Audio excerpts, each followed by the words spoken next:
Good to see you. Come on in. Today, wow, you came at the right time. Today, we're going to talk about hippies, Burning Man, and the return to the inner life. There's a state of consciousness beneath thought, a state where the critical mind softens, where judgment dissolves, and where striving falls away. And when you enter that state, the inner life begins to reveal itself.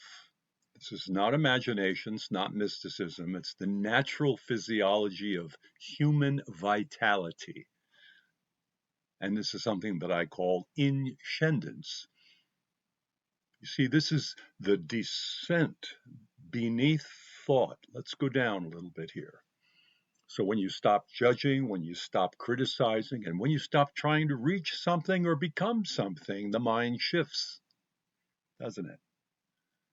The default mode network quiets. The body softens, the breath deepens. Interoception rises, and you begin to feel yourself again. This is the altered state Christ was pointing to when he said, "Do not judge, do not criticize." See, he wasn't giving moral advice, he was giving the instructions for entering the inner life. Now, I'm talking a lot about inner life. We need to know how to do it. Not all that hard. It's pretty simple, actually. Because when judgment stops, the inner life rises, and when the inner life rises, the bliss of being emerges. So let's talk about the flower children back in the 60s. It was a cultural awakening. In the late 60s, many of us stumbled into this state without even knowing its name. We sat cross-legged on the ground, face to face with a friend, a partner, a lover, quiet, breathing, simply being. No agenda, no striving, no performance, just presence. And from that presence, something beautiful happened. We began to see life again. We began to feel the aliveness in nature. We began to recognize the precariousness of people, and we became aware of the sacredness of existence. And that's why we were called flower children, not because of fashion, the jeans, all the embroidery, but because we were seeing the world through the eyes of the inner life. Well, as always, there was the shadow side that followed. Of course, the outer life rushed in. Drugs, reckless sex, ego-driven gurus, unwise leadership. These were not the essence of the movement. They were the outer life trying to imitate the inner life, and without understanding it. See, the real revolution was presence. The real revolution was being.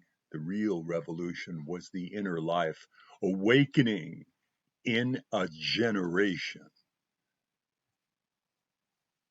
I was in Vietnam, and that's where the outer life manifests in its most extreme form. War is the opposite of presence. It forces the nervous system into hypervigilance, fear, judgment, survival. It is the outer life at full volume. And yet, because I touched presence before, because I had known the inner life, because I had sat in that quiet, luminous state, I carried a doorway with me. It shortened the distance, it softened the damage, and it kept something alive in me that war could not extinguish. And that is the power of inscendance. And so today we have a beautiful modern echo in Burning Man. Yeah. Today, Burning Man's not trying to recreate the 60s, it's trying to recreate the state. See, presence, creativity, non judgment, communal being, shared inner experience, the dissolution of egoic boundaries. It is the same impulse, return to the inner life. Express its overflow creatively. Build community around presence. The flower children were the first wave. Burning Man is the echo. And so now we find creativity as the signature of this inner life. See, creativeness and creativity is not a hobby. It's not a pastime. It's not a personality trait. Creativity is the signature of the inner life. And when the mind stops striving, the inner life rises and the altered state opens. Creativity flows naturally. It is the evidence of the Inscendance state. It is the echo of the creative force behind all existence. This is why children create effortlessly, and why mystics create beautifully, and why awakened people create continuously. Creativity is the fragrance of being. And so,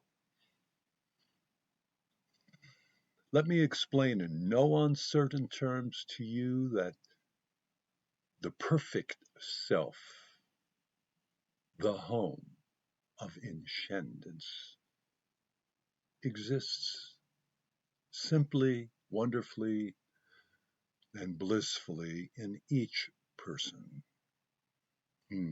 When striving stops, when judgment dissolves, and when the mind settles, you return to the perfect self. You know that? Whole, unbroken, luminous, peaceful, alive, effortless. This is not escapism. This is not regression. This is not fantasy. This is health. This is homeostasis. This is the natural state of human consciousness. This is Inscendance. Yes, that's my story for today. A little bit of the past.